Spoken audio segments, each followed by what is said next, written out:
萧炎历经千辛万苦之后，终于炼化了妖人，力量耗尽，无法继续。萧炎临危请命，独自暂时告别了彩铃。萧炎开始炼化黄泉级别的能量体袭击，危在旦夕。 Lúc này, không nói nhiều lời, ngay khi ấn ký trên mi tâm phát sáng, vị nam tử kia đột nhiên gầm lên, không gian quanh người ông ta lập tức xuất hiện những vết rách màu đỏ thẫm lan tràn, khí thế kinh người bạo phát. Khi năng lượng lên tới cực hạn, thanh cự phủ trong tay vị nam tử kia vung lên, chỉ trong nháy mắt hàng trăm lưỡi đao đã phóng ra. Nhận thấy công kích lao tới, ngay lập tức Dược lão cùng mọi người phải bay đi tránh né. Mỗi lưỡi đao chệch nhịp, nó lại khiến nơi đây rung động, khói bụi tung bay mịt mù. Đến đây, mọi người phải bắt buộc phản công cùng nhau chống lại đối thủ. Giờ khắc đó, lần lượt từng người lao tới thay nhau công kích. Thế nhưng, gã nam tử cầm trong tay huyết vụ kia quá mạnh, chỉ trong phút chốc, cây đao trong tay lão đã bổ xuống ép Tử Nghiên phải cắn răng chống đỡ. Khi hai người va chạm, thậm chí không gian còn rách ra từng mảng. Rất may, Cổ Nam Hải ở bên cạnh đã giải vây, lão liền lao tới công kích đối thủ.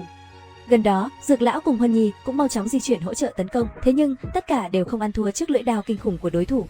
Còn Tiêu Viêm, anh ấy cũng không nhàn rỗi, trọng xích trong tay liên tục vung lên, mỗi khi đánh tới, không gian lập tức dao động. Thế nhưng, Cổ Nam Hải vừa chống đỡ những cú chém của nam tử kia, lão vừa quan sát thanh huyết phủ, rồi bất chợt thốt lên đầy kinh ngạc nói: "Thanh cự phủ này, huyết sắc kỳ dị, chẳng lẽ người này là tiêu thần của tiêu tộc năm đó sao?" Thanh âm của lão vừa dứt, cái tên tiêu thần vang lên như một tia sét đánh thẳng vào lòng Tiêu Viêm, làm anh ấy khựng lại. Thế nhưng, trong lúc Tiêu Viêm còn suy nghĩ, sát khí từ tiêu thần càng lúc càng thịnh, huyết phủ vung lên, tạo thành những vòng xoáy đỏ thẫm hung hãn. Tuy nhiên, dường như trong sâu thẳm linh hồn đã bị che mờ, một tia linh trí cuối cùng của vị cường giả tiêu tộc đang dao động khi nhìn thấy Tiêu Viêm.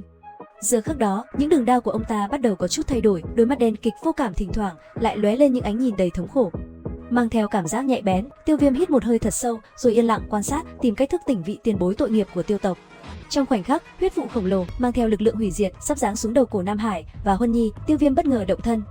Lấy thân hình như tia chớp lao đi, anh ấy liền xuất hiện chắn phía trước người Huân Nhi, đồng thời mi tâm rực sáng tộc văn tiêu tộc màu vàng kim. Ánh sáng vừa lóe lên, vị nam tử đang gào thét kia bất chợt khựng lại, ánh mắt ông ta đột nhiên có chút dao động mãnh liệt, cự phủ cũng dừng lại. Đến đây, Tiêu Viêm mới thở dốc, giống như trút được một gánh nặng, cùng với đó là hỏa liên ở trong lòng bàn tay cũng lặng lẽ tán đi. Thấy vị nam tử kia thanh tỉnh, Tiêu Viêm ngẩng đầu lên, hai tay ôm quyền nói: "Không biết quý tính đại danh của tiền bối là gì?" "Tại hạ Tiêu Viêm, tộc nhân tiêu tộc." Ngươi là người của tiêu tộc sao? Vậy ta là ai?" "Ngươi chính là Tiêu Thần, huyết vụ tiêu thần." "Tiêu thần ư?" Thanh âm vừa dứt, vị nam tử mặc giáp trụ đỏ rực kia đột nhiên khựng lại rồi ôm đầu, dường như ông ta đang chịu phải những cơn đau giằng xé. Thấy vậy, Huân Nhi lập tức hỏi: "Cổ trưởng lão, người biết vị tiền bối này?" "Không biết, nhưng ta đã từng đọc được ở trong cổ tịch, ngay sau hắn ta mất tích không lâu thì tin tức về Tịnh Liên yêu hỏa xuất hiện." Người này là đường đệ của Tiêu Huyền tổ tiên sao?" Nói như vậy thì vị này cũng coi như là một vị lão tổ tông của tiêu tộc rồi. Có vẻ như hắn đang chống đỡ sự khống chế của Tịnh Liên yêu hỏa. Thấy thế, sắc mặt của Tiêu Viêm khẽ biến, anh ấy hiểu Tịnh Liên yêu hỏa đang thi triển thủ đoạn làm cho tiêu thần mất đi tâm trí và để nó khống chế. Nhưng vào thời điểm này, Tiêu Viêm cũng không biết làm gì để giúp đỡ. Đúng lúc Tiêu Viêm cảm thấy bất lực thì ấn ký màu vàng trên trán sáng lên, sau đó một cỗ dao động kỳ dị liền tản ra. Đến đây, Tiêu Viêm khẽ giật mình nhắm mắt lại, rồi lập tức yên lặng cảm ứng dao động rất nhỏ kia. Một lát sau, ánh mắt của hắn đột nhiên lóe lên. Khi tỉnh táo lại, Tiêu Viêm đột nhiên bước về phía tiêu thần. Thấy vậy, Huân Nhi giật mình nói: "Tiêu Viêm ca ca." Đáp lại, Tiêu Viêm chỉ khẽ phất tay ra hiệu nàng yên lặng, rồi một mình tiến lên. Khi đến bên cạnh tiêu thần, anh ấy đột ngột vỗ một cái lên vai ông một cái. Nhất thời, thân thể đang run rẩy của tiêu thần liền ngừng lại, cùng với đó ngọn hỏa diễm màu nhũ bạch cũng bay ra, rồi từ từ tiêu tán. Vừa tỉnh táo lại, tiêu thần liền chửi thề mấy câu, một lát sau mới ngẩng đầu lên, ánh mắt có chút phức tạp khi nhìn Tiêu Viêm hỏi: Ngươi là tộc nhân tiêu tộc sao? Hiện tại tiêu tộc như thế nào rồi?" "Tiêu tộc đã không còn tồn tại." Nói rồi, Tiêu Viêm liền đem tình hình của Tiêu gia mà nói ra, từ đầu đến cuối, tiêu thần chỉ lắng nghe, thế nhưng bàn tay của ổng đã đẫm huyết sắc. Sau một hồi, tiêu thần run rẩy hỏi: "Ngay cả Tiêu Huyền đại ca cũng đã bỏ mạng rồi sao?" Đáp lại, Tiêu Viêm mang vẻ mặt man mác buồn rồi khẽ gật đầu.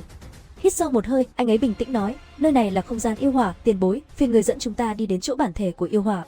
Các ngươi không phải là đối thủ siêu Tịnh Liên yêu hỏa đâu. Ở lại chỗ này thì chúng ta cũng không có đường sống." "Được, vậy thì các ngươi đi theo ta." Dứt lời, ông xoay người rồi hướng về phía cửa điện cuối cùng bước đi. Tiêu Viêm thấy vậy cũng tiếp bước theo sau. Cứ như vậy, đoàn người từ từ bước qua cánh cửa tiến đến cửa ải cuối cùng. Sau khi bước qua những bậc thang bằng đá, rốt cuộc trước mắt mọi người cũng hiện ra một tế đàn mang dáng vẻ cổ xưa. Giờ khắc đó, Tiêu Viêm ngẩng đầu nhìn lên tế đàn thì chỉ thấy trên đó có một thân ảnh đang ngồi trên vương tọa khổng lồ. Ngay trước khi mọi người bước chân lên tế đàn, thân ảnh đang ngồi trên vương tọa mới có chút động tĩnh, hắn ta chậm rãi mở mắt nói: "Đánh bại được ta thì các ngươi có thể nhận được bổn nguyên yêu hỏa, nếu không, các ngươi sẽ vĩnh viễn ở lại chỗ này mà trở thành hỏa nô của ta. Xem ra truyền thừa của Tịnh Liên yêu thánh bị ngươi lấy được rồi, nếu không ngươi làm sao có thể tu luyện Mộng Yểm Thiên Vụ tới loại cảnh giới này." Đứng một bên, Huân Nhi nghe vậy thì giật mình hỏi, Tiêu Viêm ca ca, huynh nói chúng ta vẫn còn đang bị vây ở trong ảo cảnh sao? Chúng ta đều là thật, nhưng hiện tại tất cả đã lâm vào huyễn cảnh, cho dù chúng ta ở chỗ này đại chiến, lấy mạng được tên kia cũng chỉ là vô nghĩa mà thôi. Những gì chúng ta trông thấy như Hỏa Nô hay Tiêu Thần cũng đều là hư ảo sao? Tiêu Thần tổ tiên thực sự không phải là hư ảo, người cũng là thật, chỉ có điều hơn phân nửa thần trí của người cũng đã bị Tịnh Liên yêu hỏa khống chế. Nhưng theo ta biết, trước kia Tịnh Liên yêu hỏa không có loại bản lĩnh này. Thời gian ngàn năm có thể làm thay đổi rất nhiều thứ. Tại sao ngươi lại hiểu rõ về Mộng Yểm Thiên Vụ như vậy? Nghe vậy, Tiêu Viêm chỉ cười một tiếng, sở dĩ anh ấy không bị ảo cảnh mê hoặc là do sau khi thu thập được mảnh tàn đồ của Tịnh Liên yêu thánh, một đạo ánh sáng đã dung nhập vào mi tâm, nhờ thế mà Tiêu Viêm mới không bị huyễn cảnh mê hoặc. Đến đây, ánh mắt lạnh lùng của Tịnh Liên yêu hỏa nhìn vào Tiêu Viêm, từng ngọn hỏa diễm màu nhũ bạch sắc từ bên trong thân thể chậm rãi phóng xuất ra. Nhìn thấy năng lượng của hắn bộc phát, sắc mặt của tất cả mọi người khẽ biến đổi, vội vàng tụm lại một chỗ, trên mặt lộ ra vẻ cảnh giác. Thấy vậy, Dược lão thấp giọng hỏi, nếu đây chỉ là ảo cảnh thì phải làm thế nào mới có thể phá giải? Tên gia hỏa này cho chúng ta cảm giác cực kỳ chân thực. Cho dù có giống thực đến mấy thì ảo cảnh cũng vẫn là ảo cảnh mà thôi, chỉ cần nội tâm của ta thấy nó mạnh nó sẽ mạnh, thấy nó yếu nó sẽ yếu.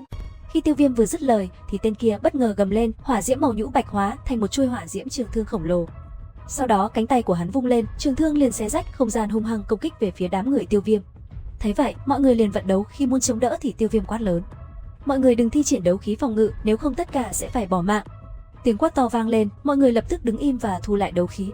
Chớp mắt, chỉ thấy trường thương khổng lồ từ trên trời giáng xuống, đánh trúng thân thể mọi người. Thật bất ngờ, khi vừa chạm vào, nó liền hóa thành một làn xương rồi từ từ biến mất. Đến đây, khuôn mặt Tiêu Viêm hiện lên vẻ ngưng trọng, bàn tay điểm một cái, đầu ngón tay bắn ra một cỗ tinh huyết quát, Mộng Yểm huyễn cảnh, phá.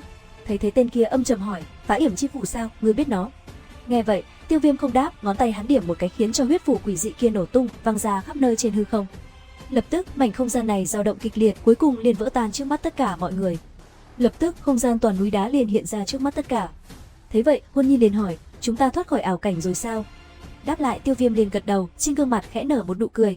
Thế nhưng, đột nhiên Tiêu Thần đứng ở bên cạnh, lại ôm đầu rồi gầm lên một tiếng, trên mặt hiện lên vẻ giãy giụa nói, Tịnh Liên yêu hỏa lại đang khống chế ta.